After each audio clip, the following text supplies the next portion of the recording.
சார்ந்த பெரியோர்களே, பெரும் மதிப்புக்கும் மரியாதைக்குரிய தாய்மார்களே,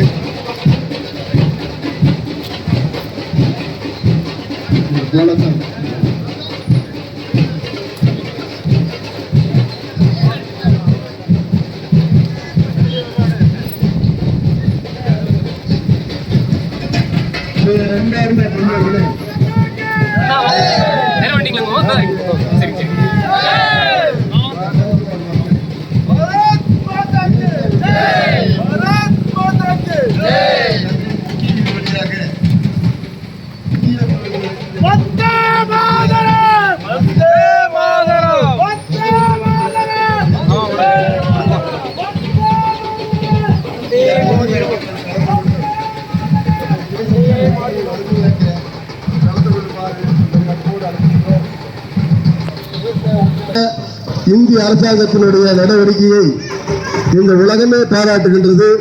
உலகம் பாராட்டுகின்ற இந்திய அரசின் நடவடிக்கையை நாம் கொண்டாடுகின்ற விதத்தில் இந்த பேரணியானது தமிழ்நாடு முழுவதும் நடைபெற்றுக் கொண்டிருக்கிறது. அதன் அடிப்படையில் இந்த பேரணி இப்பொழுது பெருந்துறை புதிய பேருந்து நிலையத்தில் தொடங்கி இந்த வீதி வழியாக இப்பொழுது நடந்து கொண்டிருக்கின்றது.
சுற்றுலா பயணிகளை கலந்து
भारत माता की जय।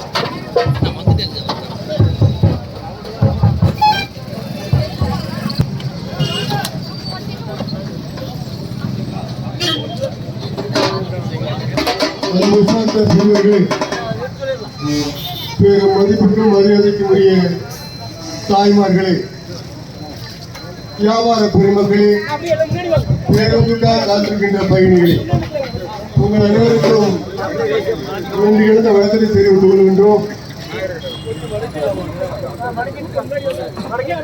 தேசிய கொடியை மடக்கிறீங்க, கீழே வைக்காதீங்க. தேச ஒற்றுமைக்காக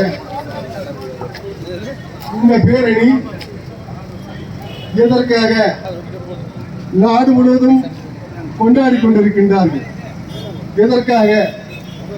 கடந்த மாதம் காஷ்மீர் சென்றிருந்த சுற்றுலா பயணிகளை நீ என்ன மதம் என்று கேட்டு சுட்டுக் கொன்ற தீவிரவாத கும்பலை அழிக்க இந்திய ராணுவம் எடுத்த நடவடிக்கைகள், இந்திய ராணுவம் எப்போதுமே தீவிரவாதத்துக்கு துணை போகாது. தீவிரவாதத்தை வேரோடு மண்ணோடும் அழிப்பதில் முதல் கட்ட தாக்குதலில் மாபெரும் வெற்றியை அறிவித்துள்ளது. மாபெரும் வெற்றியை நாம் எட்டியுள்ளோம். இந்த வெற்றி உலகெங்கிலும் இந்திய நாட்டினுடைய மதிப்பு, மரியாதை, பொருளாதார விஷயத்திலும் சரி உயர்ந்துள்ளது. இந்திய அரசாங்கத்தை யார் சீண்டினாலும் தக்க பதிலடி இந்திய ராணுவத்தின் மூலமாக தரப்படும் என்பதை நரேந்திர மோடி அவர்கள் அறிவித்திருக்கின்றார்கள். இந்த ராணுவம் தமிழ்நாட்டிலும் ராணுவ தளவாடங்கள் அமைக்கின்ற பொழுது எதிர்ப்புகள் கிளம்பியது. அதையெல்லாம் தகர்த்தறிந்து இந்த நாடு முக்கியம், நாட்டினுடைய பாதுகாப்பு முக்கியம் என்று வெற்றிகரமாக இந்த சாதனையை இந்திய அரசாங்கம் செய்துள்ளது. அதை கொண்டாடுகின்ற விதத்தில் நாடு முழுவதும் இந்த பேரணியானது நடைபெற்றுக் கொண்டிருக்கின்றது. அதன் அடிப்படையில் பெருந்துறை நகரில் இந்த பேரணி பொதுவான நிகழ்ச்சியாக நடைபெற்றிருக்கின்றது. புதிய பேருந்து நிலையத்தை தொடங்கி நகரின் முக்கிய வீதி வழியாக இந்த பேரணி இப்பொழுது பழைய பேருந்து நடைபெற இருக்கின்றது. இதனுடைய நிறைவு நிகழ்ச்சியாக பொதுநல அமைப்புகள் பொறுப்பாளர்கள், தலைவர்கள் இங்கே பேச இருக்கின்றார்கள். அதன் அடிப்படையிலே பொதுநல அமைப்பினுடைய நகரத்தினுடைய மூத்த முன்னோடி பல்லவி பரமசிவம் அவர்கள் ஓரிரு வார்த்தைகள் பேசுவார்.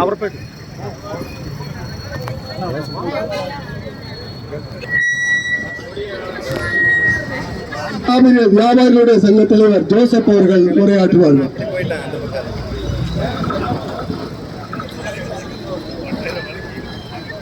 தேசப்பற்றோடு இங்கே கூடி வந்திருக்கின்ற அத்தனை நண்பர்களுக்கும் வியாபார பெருமக்களுக்கும் என்னுடைய முதல்கள் வணக்கங்களை தெரிவித்துக் கொள்கின்றேன். நம்முடைய பாரத நாடு ஆன்மீக நாடு, அறவழியில் செல்லும் நாடு, அமைதியை விரும்பும் நாடு, போர் விரும்பாத ஒரு நாடு. அப்படி இருந்தும் நம்முடைய மக்கள் மீது அநியாயமாக அவர்களுடைய பெயரை கேட்டு சுட்டு கொன்றிருக்கிறார்கள் அந்த பகல்காமிலே. இது நம்முடைய இந்தியாவின் ஆன்மாவிலே தொடுக்கப்பட்ட ஒரு போராகும். எந்த ஒவ்வொரு இந்தியனும் இதை ஏற்றுக்கொள்ளவில்லை. எந்த குங்குமத்தை அந்த தீவிரவாதிகள் பறித்தார்களோ அந்த அவர்களுடைய குருதியை சிந்தும்படியாக 2 பெண் சிங்கங்களை நம்முடைய நாடு அனுப்பியது. 2 பெண் சிங்கங்களும் 22 நிமிடங்களில் நம்முடைய தீவிரவாத முகாம்களை அவர்களுடைய எல்லைக்குள்ளேயே சென்று அதை முறியடித்து நமக்கு ஒரு மன அமைதியை கொடுத்தார்கள். நம்முடைய நாடு எல்லாவற்றிலுமே சிறந்தவையாக இப்பொழுது வளர்ந்து கொண்டு இருக்கின்றது.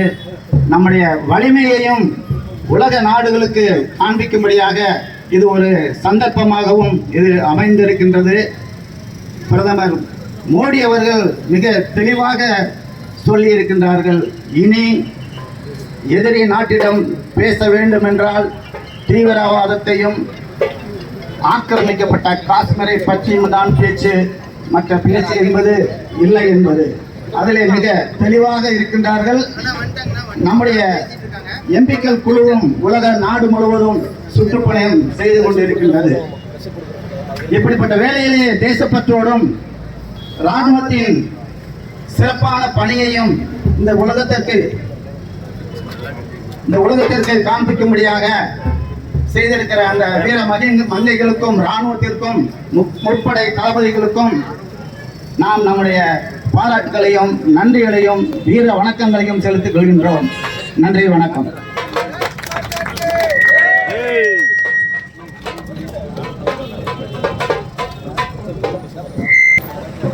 இந்த தீவிரவாதத்தை வேரோடு மண்ணு ஒழிக்க வேண்டும் என்று சொல்லி வாஜ்பாய் காலத்திலிருந்து தொடர்ந்து அந்த காய்கறி போது ஊடுருவலில் நாம் ஒரு பயங்கர அடியை பாகிஸ்தானுக்கு கொடுத்தோம். அதற்கு பின்னாலே தொடர்ந்து தீவிரவாதத்தை அனுப்பி சொல்லி உலக நாடுகளும் சில நாடுகளும் நம்மை எதிர்த்து கொண்டிருந்த அப்போது கூட கார்கில் போது கூட போர் நடந்து கொண்டிருந்த போது அமெரிக்க அதிபர் இதே போல பாகிஸ்தான் உங்க மேல் அணிகுண்டு போடும் என்று சொன்னார்கள். அப்பொழுது வாஜ்பாய் சொன்னார், காஷ்மீர் அழிந்தால் அடுத்த நாள் உலக வரைபடத்திலே பாகிஸ்தான் நாடே என்று இருக்காது என்று சொல்லி அந்த உலகத்துக்கு ஒரு எச்சரிக்கை விடுத்தார். அதுபோல இன்று நாம் அமைதியாக 2, 3, 4 நாள்களிலே அந்த நாட்டை இந்த தீவிரவாதத்தை ஒழிக்க வேண்டும் என்று சொல்லி நம்முடைய அடியை ஒரேடியாக ஊங்கி அடித்திருக்கின்றோம். அந்த அடி உலகம் முழுவதும் பாரதத்தை உயர்த்தி இருக்கின்றது. உலக நாடுகள் எல்லாம் பாரத தேசத்தை அல்லாது பார்க்க தோன்றியிருக்கின்றன. ராணுவத்துடைய பலத்தையும் இந்தியாவுடைய வளர்ச்சியும் இன்னைக்கு 3வது 4வது பொருளாதார நாடாக மாறிக்கொண்டிருக்கின்றது. வல்லரசு நாடாக இன்னும் கூடிய 1947 பாரதம் ஒரு வல்லரசு நாடாக மாறும். அதற்குண்டான அடிப்படைதான் இந்த தீவிரவாதிகளுடைய அடக்குமுறை. அவருடைய இடத்திலே போய் அங்கே நாம் அழித்திருக்கின்றோம். அந்த பயம் உலக நாடுகளுக்கு வந்திருக்கின்றது. தீவிரவாதிகள் இதோடு நடத்தி கொண்டால் பரவாயில்லை, இல்லை என்று சொன்னால் அவர்கள் வேறொரு மன்னர் அழிக்கப்படுவார் என்று சொல்லி இதுக்கு தீவிரமாக பணியாற்றிய நம்ம எல்லாம் பார்த்துக் கொண்டிருக்கின்ற எல்லை காவலர் சாமிகள் எல்லாம் ராணுவ வீரர்களுக்கு நன்றி தெரிவிக்கும் வரையிலே இந்த மாபெரும் தேசபக்தியின் ஊர்வலம் நடைபெற்றது. இந்த ஊர்வலத்திலே கலந்து கொண்ட அனைவருக்கும் நன்றி கூறி இந்த நிகழ்ச்சிக்குரிய ஒருங்கிணைப்பாளர் உரையாற்ற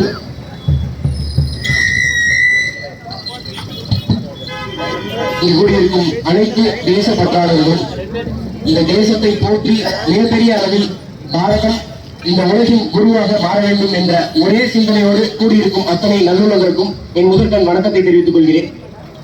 இந்த கூட்டம் எதுக்காக அப்படிங்கிறது இங்க இருக்க நிறைய பேருக்கு இன்னுமே என்னன்னு தெரியாது. தேசிய கொடி ஏந்தி வராங்க அப்படின்னு எல்லாரும் வேடிக்கை பார்க்கறாங்க வழியா அவங்களுக்கு என்ன எதுனே தெரியாத அளவுக்கு நம்மளோட தமிழகம் இன்னும் அகப்பட்ட சூழ்நிலையில இருக்கு. இந்த கூட்டம் எதுக்காக அப்படின்னா, நம்மளோட பாகிஸ்தான்ல இருக்கிற தீவிரவாதிகள் நம்மளோட காஷ்மீர்ல வந்து சுற்றுலா பயணிகளா வந்தவங்களை ஆண்களை மட்டும் தனிமையா கூப்பிட்டு அவங்க என்ன மதம் என்று கேட்டு அவர்களை சுட்டுக் கொன்றதுக்காக திரும்பவும் நமது ராணுவத்தால் பழிவாங்கப்பட்டதுக்காக நாம் கொண்டாடுகிறோம். அதுவும் ஒரு எந்த பெண்களை கொன்று அவர்களை தனிமைப்படுத்தி அவர்களை சிறுமிப்படுத்தினார்களோ அதே பெண்களை வைத்து நமது பாரத பிரதமர் இந்த பாகிஸ்தானுக்கும் பாகிஸ்தானுடைய தீவிரவாதத்திற்கும் மிகப்பெரிய தண்டனை கொடுத்துள்ளார். அதுவும் அதே பெண்களை வைத்து அப்படிங்கிறது இங்க மிகப்பெரிய விஷயம். இங்க தமிழகத்துல பெண்களுக்கு அங்கீகாரம் கொடுக்கிறோம், அவங்களுக்கு வந்து 1000 ரூபாய் கொடுக்கிறோம் அப்படின்னு நிறைய பேசிக்கிறாங்க. அவங்க எல்லாரும் இதே ஒரு தடவை பார்க்கணும். ஏன்னா தேசியத்துல பெண்களோட நிலைமை எந்த அளவுல அங்கீகரிக்கப்பட்டிருக்கு அப்படின்னு எத்தனை எம்பி பெண்கள் அங்கீகரிக்கப்பட்டிருக்காங்க. ஒரு மிலிட்டரி எந்த ஒரு சர்வீஸா இருந்தாலும் பெண்களுக்கு அவ்வளவு தூரம் முக்கியத்துவம் கொடுக்குறாங்க. அப்பேற்பட்ட பெண்களுக்கு முக்கியத்துவம் கொடுத்து மிகப்பெரிய ஒரு சிறப்பான ஆட்சியை நடத்திட்டு இருந்தாலும் இப்பேற்பட்ட சூழ்நிலையில ஒரு சிறந்த பிரதமரா அவரு இருந்திருக்காரு அப்படிங்கிறதுக்கு இந்த ஒரு ஆபரேஷன் சிந்தூர்ங்கிறதே மிகப்பெரிய சாட்சியம்.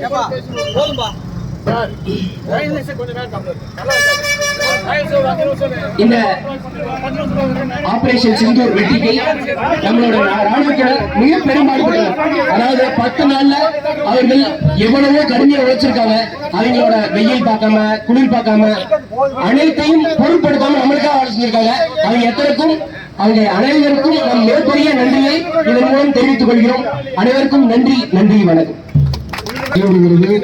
பாரத் மாதா கி, பாரத் மாதா கி, பாரத் மாதா கி. நன்றி, வணக்கம்.